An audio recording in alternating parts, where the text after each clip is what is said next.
Hello everyone, welcome back to the learners study YouTube channel. आज की video में मैं आप लोगों को अमेरिका में रिसेंटली जो अबॉर्शन को लेकर एक लॉ पारित होने वाला था उसको लेकर काफ़ी ज़्यादा प्रोटेस्ट देखने को मिल रहा है। तो ये लॉ क्या था और लोग इसको लेकर इतना ज़्यादा प्रोटेस्ट क्यों कर रहे हैं, इन सब के बारे में मैं आप लोगों को आज की वीडियो में बताने वाली हूँ। लेकिन इसके पहले अगर आप लोग मेरे वीडियो पर नए हैं तो प्लीज़ मेरे चैनल को सब्सक्राइब कीजिएगा, जिससे कि करंट से जुड़े इसी तरीके के और भी टॉपिक आप लोगों को मिलते रहें। इसके अलावा अगर आप लोग किसी भी कॉम्पिटिटिव एग्ज़ाम की तैयारी कर रहे हैं तो मेरे चैनल पर आप लोगों को काफ़ी सारी इम्पोर्टेंट चीज़ें देखने को मिल जाती हैं, जैसे कि अभी तक मैंने एंशिएंट और मिडाइवल हिस्ट्री, इसके अलावा आर्ट एंड कल्चर कंप्लीट करवा दिया है। साथ ही मेरे चैनल पर आप लोगों को जितने भी इम्पॉर्टेंट रिपोर्ट्स और इंडेक्सेस होती हैं वो सब भी देखने को मिल जाते हैं, जिनका लिंक आप लोगों को डिस्क्रिप्शन बॉक्स में मिल जाएगा, वहाँ से जाकर आप लोग देख सकते हैं। तो बने रहिए हमारे साथ for learn and study with learners study. चलिए अब हम लोग आज के वीडियो को शुरू कर लेते हैं। तो सबसे पहले हम लोग बात कर लेते हैं कि अमेरिका में ये जो नया लॉ लेकर आया था अबॉर्शन को रिलेटेड वो क्या है।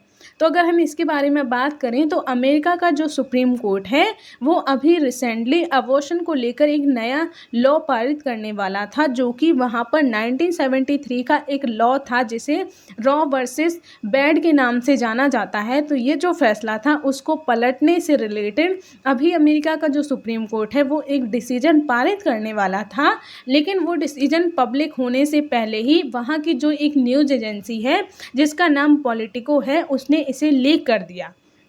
यानी कि अगर हम लोग सिंपल वर्ड्स में बात करें तो अमेरिका का जो सुप्रीम कोर्ट है वो अबॉर्शन को रिलेटेड उनका जो लॉ था 1973 का उसको पलटने वाला था। यानी कि वो अब इस लॉ के तहत, यानी कि 1973 के लॉ के तहत वहाँ पर जो अबॉर्शन है वो एक कॉन्स्टिट्यूशनल राइट माना जाता था। लेकिन अभी रिसेंटली अमेरिका का जो सुप्रीम कोर्ट है वो इस डिसीजन को पलटने वाला था, यानी कि अब वो अबॉर्शन को एक कॉन्स्टिट्यूशनल राइट नहीं मानते थे।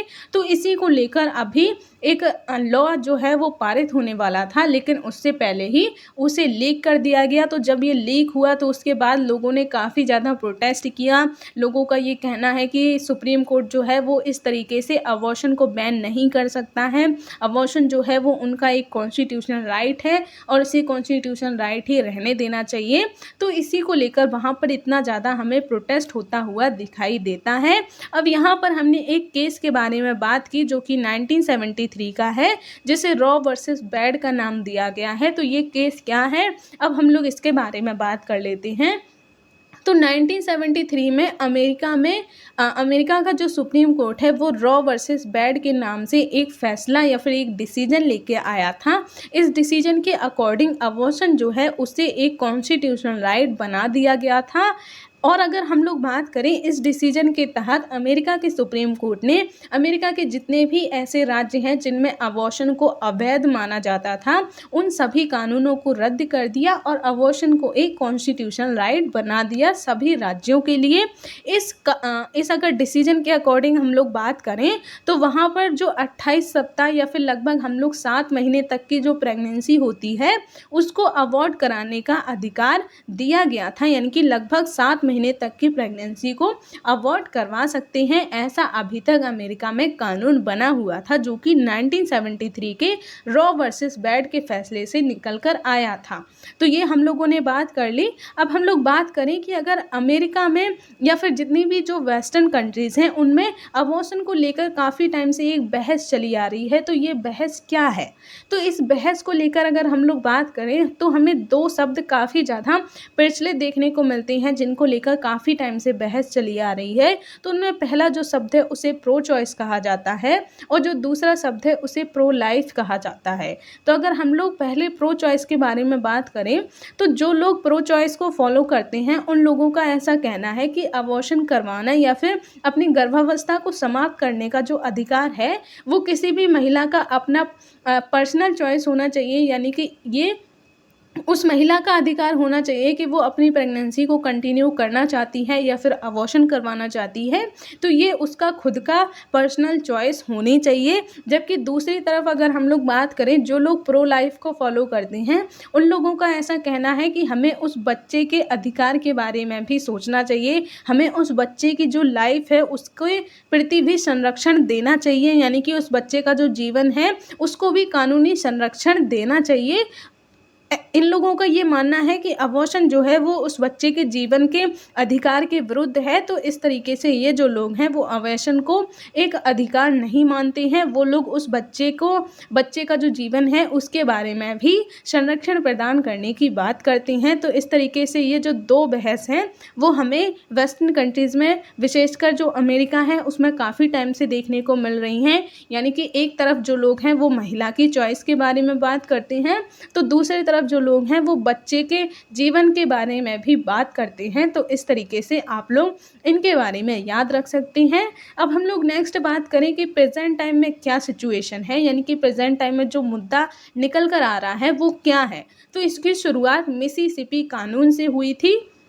यानी कि अगर हम लोग बात करें प्रेजेंट टाइम में जो मुद्दा है वो मिसिसिपी कानून को चुनौती देने से संबंधित है। अब मिसिसिपी कानून क्या है, इसको जानने से पहले आप लोग थोड़ा मिसिसिपी के बारे में जान लीजिए।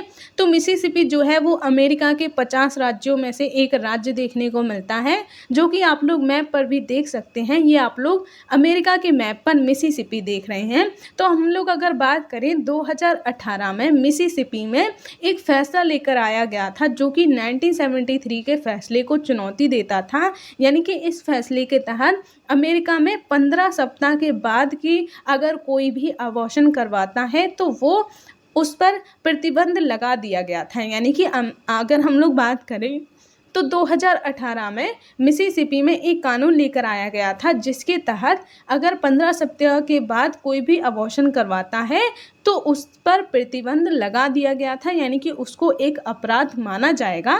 लेकिन अगर हम लोग बात करें 2019 में ये और भी ज़्यादा प्रतिबंधात्मक उपाय लेकर आए। यानी कि अभी तक इन्होंने 15 सप्ताह तक की प्रेगनेंसी पर प्रतिबंध लगाया था, लेकिन 2019 में ये हार्ट बीट नाम का एक और दूसरा तरीका लेकर आए जिसके तहत इन्होंने लगभग 6 सप्ताह तक की प्रेगनेंसी के बाद अगर कोई अबॉर्शन करवाता है तो उस पर इन लोगों ने प्रतिबंध लगा दिया। यानी कि 2018 में तो इन्होंने 15 सप्ताह तक के पे प्रतिबंध लगाया था, लेकिन 2019 में हार्टबीट नाम का जो ये नया कानून लेकर आए थे उसके तहत इन्होंने 6 सप्ताह तक की प्रेगनेंसी पर प्रतिबंध लगा दिया। और इन लोगों ने ऐसा कहा कि अगर 6 सप्ताह के बाद कोई भी अबॉर्शन करवाता है तो ऐसे जितने भी डॉक्टर्स हैं उनके लाइसेंस तक छीन लिए जाएंगे। तो ये हार्ट बीट जो प्रोग्राम ये लोग लेकर आए थे वो 2019 के तहत ये कहा गया था। तो अगर हम लोग बात करें तो आप लोग आगे देख सकते हैं कि हार्ट बीट में ये तक कह दिया गया था कि अगर हमें बच्चे की जो धड़कन है जो कि हमें 6 सप्ताह के बाद महसूस की जा सकती है, तो उसके बाद अगर कोई भी अबॉर्शन करवाता है तो उन डॉक्टर्स के मेडिकल लाइसेंस भी रद्द कर दिए जाएंगे। लेकिन इस कानून में कहीं भी इस तरीके की कोई भी सिचुएशन के बारे में नहीं बताया गया है, यानी कि बलात्कार या फिर अनाचार के कारण अगर कोई भी प्रेगनेंसी होती है तो उसके लिए इसमें कोई अपवाद मौजूद नहीं था। यानी कि चाहे अगर किसी का रेप हुआ है या फिर कोई भी अनाचार या फिर हम लोग कहें जो मेंटली डिस्टर्बेंस की कंडीशन है, तो इस स्थिति में भी अगर कोई प्रेगनेंसी होती है तो उसको भी अबॉर्ट करवाने के लिए इन लोगों ने कोई भी अपवाद या फिर एक्सेप्शन जो है वो इसमें लागू नहीं किया था। यानी कि इन लोगों ने सभी के लिए 6 सप्ताह के बाद की जो प्रेगनेंसी है उसको अबॉर्शन अगर कोई करवाता है तो उस पर प्रतिबंध लगा दिया गया था, जिसे 2020 में न्यू ऑरलियंस में जो 5वीं सर्किट ऑफ कोर्ट अपील्स थी उसने भी सहमति प्रदान कर दी थी। यानी कि 2019 का हार्टबीट नाम का ये जो ये लोग नया उपाय लेकर आए थे, नया जो कानून लेकर आए थे, उसको 2020 में सहमति भी मिल गई थी। और अभी अगर हम लोग रिसेंट में बात करें कि 2020 में क्या हुआ, तो वो अभी आप लोग देख ही सकते हैं। अब ये लोग पूरे तरीके से अबॉर्शन पर प्रतिबंध लगाने वाले थे, जो कि डिसीजन पब्लिक होने वाला था, लेकिन पब्लिक होने से पहले ही उसे लीक कर दिया गया। तो इसीलिए प्रेजेंट टाइम में इतनी ज़्यादा वहाँ पर प्रोटेस्ट देखने को मिल रहा है।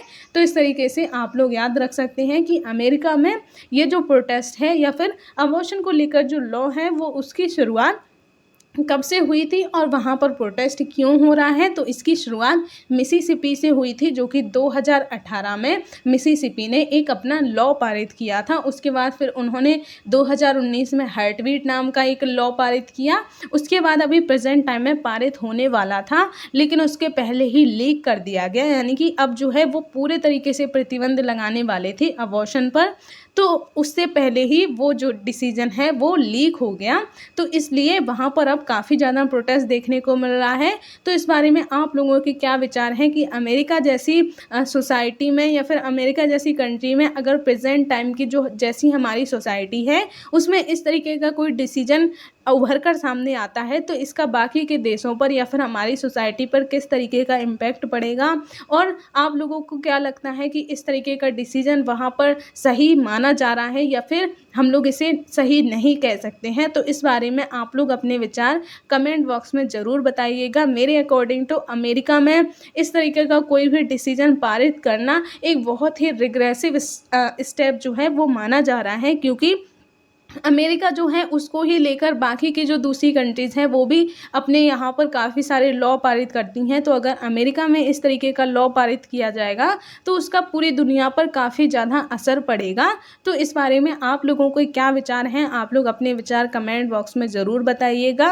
अब हम लोग थोड़ा इंडिया के बारे में बात कर लेते हैं कि हमारे देश में अबॉर्शन को लेकर अभी तक क्या कानून बने हुए हैं। इनके बारे में अगर हम लोग बात करें तो हमारी कंट्री में जो इंडियन पेनल कोड यानी कि भारतीय दंड संहिता आईपीसी है, उसकी धारा 312 के तहत अबॉर्शन जो है उसे एक अपराध की श्रेणी में माना जाता है। यानी कि अगर हम लोग बात करें कि अबॉर्शन जो है वो हमारी कंट्री के आईपीसी की धारा 312 के तहत एक अपराध माना जाता है, लेकिन इसमें कुछ अपवाद भी मौजूद हैं। यानी कि इसमें ये कहा गया है कि कुछ विशेष परिस्थितियों में medical termination of pregnancy act 1971 लाया गया था, जिसका संशोधन 2021 में भी किया गया है। तो इसके तहत इस जो कानून है उसमें कुछ अपवाद यानी कि एक्सेप्शन की स्थिति प्रदान की गई है। यानी कि वैसे तो अपराध माना जाता है पर कुछ विशेष स्थितियों में इसे करवाया जा सकता है। यानी कि कुछ विशेष स्थितियों में अबॉर्शन को कानूनी अधिकार माना गया है। तो अगर हम लोग बात करें एमटीपी एक्ट 1971 के बारे में, तो इसके अकॉर्डिंग 20 सप्ताह तक की प्रेगनेंसी जो है, यानी कि अगर हम लोग बात करें लगभग 5 महीने तक की जो प्रेगनेंसी है उसका अबॉर्शन करवाया जा सकता है, लेकिन कुछ विशेष श्रेणी की महिलाओं का ही। जैसे कि अगर हम लोग बात करें किसी का रेप हुआ है या फिर हम लोग कहें कि कोई अनाचार की सिचुएशन है, यानी कि फिजिकली और मेंटली अगर वो इसके लिए रेडी नहीं है, तो इस तरीके की अगर कोई भी सिचुएशन आती है तो उसमें 2 पंजीकृत डॉक्टरों की मंजूरी के साथ अबॉर्शन करवाया जा सकता है। हालांकि 2021 में इसे थोड़ा संशोधित कर दिया गया, यानी कि एमटीपी एक्ट 1971 का जो था उसका 2021 में संशोधन किया गया, जिसके अकॉर्डिंग इन्होंने यहाँ पर 20 सप्ताह की रखी थी, लेकिन अब इसे 24 सप्ताह यानी कि लगभग 6 महीने तक बढ़ा दिया गया है। तो इस तरीके से अब प्रेजेंट टाइम में 6 महीने तक की जो प्रेगनेंसी है उसका अबॉर्शन करवाया जा सकता है। तो इंडिया में इस तरीके का कानून हमें देखने को मिलता है। तो इस तरीके से आज की वीडियो को हम बस इतना ही रखते हैं। वीडियो कैसा लगा ये आप लोग मुझे कमेंट बॉक्स में ज़रूर बताइएगा। अगर वीडियो अच्छा लगा हो तो प्लीज़ मेरे वीडियो को लाइक कीजिएगा और ज़्यादा से ज़्यादा लोगों को शेयर कीजिएगा। मिलते हैं हम अब नेक्स्ट वीडियो में, तब तक के लिए जय